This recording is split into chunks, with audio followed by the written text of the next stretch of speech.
सोनल मिश्रा जी, राधे राधे महाराज जी। महाराज जी, क्या इस कलयुग में भगवान जी अवतार लेंगे?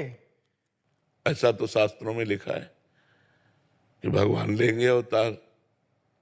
भगवान के कल की अवतार की चर्चा आती, शास्त्रों में तो ऐसा लिखा है भगवान लेंगे।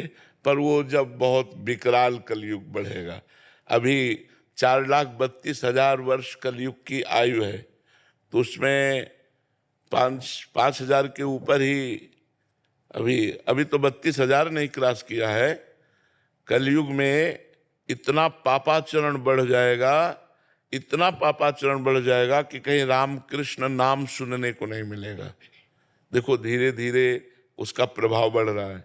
मतलब कलिकाल का प्रचंड स्वरूप जब आएगा तब तो हाय हाय मची जाएगी। अभी तो बच्चा है, 4,32,000 में अभी तो 5,000 वर्ष व्यतीत हुए हैं।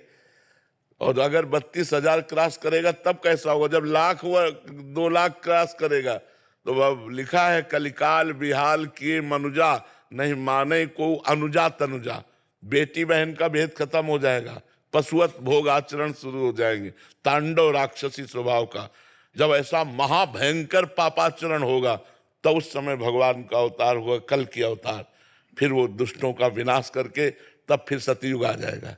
वो आखिरी में 4,32,000 पूरे होते होते आखिरी में भगवान का अवतार होगा। जब भगवान का अवतार होगा उसी समय से सतयुग लग जाएगा, कलयुग की पूर्णता हो जाएगी।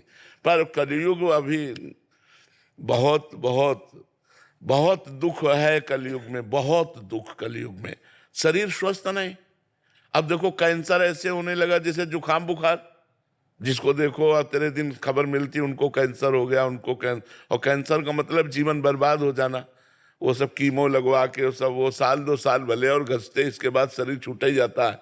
अब कैसे कैसे भयंकर रोग बढ़ रहे हैं, कैसी कैसी भयंकर व्यवस्थाएं हैं। अब एक आदमी को परेशानी, अस्पताल जाए तो दवा मिलना तो बाद की बात है, पहले 10-5 हजार रुपया खर्चा करो इस बात के लिए कि तुम्हें है क्या।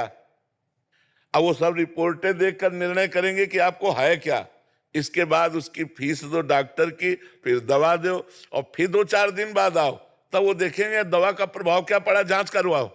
वो जांच में अगर किसान आदमी है ना, वो इतने में उसकी सब, इतना कहाँ पैसा है किसान आदमी के पास। तो आगे चल करके बड़ा रोगों का तांडव, भोगों का तांडव बढ़ेगा। कलयुग का प्रभाव, सब प्रथाएं, सब पवित्रताएं धीरे धीरे नष्ट होती जाती है।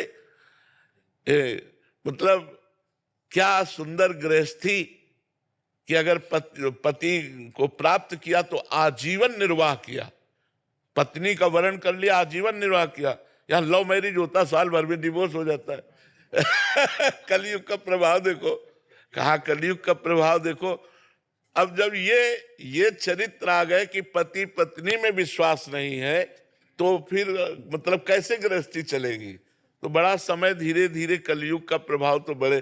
पर कलयुग का एक बड़ा गुण है, जो 10,000 वर्ष तपस्या से फल प्राप्त होता था, वो कुछ दिनों के नाम कीर्तन नाम जप से प्राप्त हो जाएगा। कलयुग का बहुत बड़ा, कलयुग समयुग आन नहीं, जो नर कर विश्वास, गाय राम गुण गण विमल, भवबिन तरह प्रयास। इसमें बिना प्रयास के भवसागर से तरने का उपाय है राम राम राम राम, राधा राधा राधा राधा, कृष्ण कृष्ण कृष्ण। नहीं तो पहले पता चला कि 10,000 वर्ष दाहिने पैर के अंगूठे केवल खड़े होकर दोनों हाथ उठा के मंत्र जप कर रहे हैं, कितनी कठिन तपस्या। तो कलयुग में यह 10 सेकंड नहीं खड़े हो सकते अंगूठे केवल, 10,000 वर्ष तो बात जाने दो। तो इसीलिए इसमें छूट दे दी गई कि आप नाम जब कर, कलयुग केवल नाम आधारा, सुमिर सुमिर नर उतर ही पारा। भगवान का नाम जप करके आप संसार समुद्र से पार हो सकते हैं। ये कलयुग की विशेष महिमा है।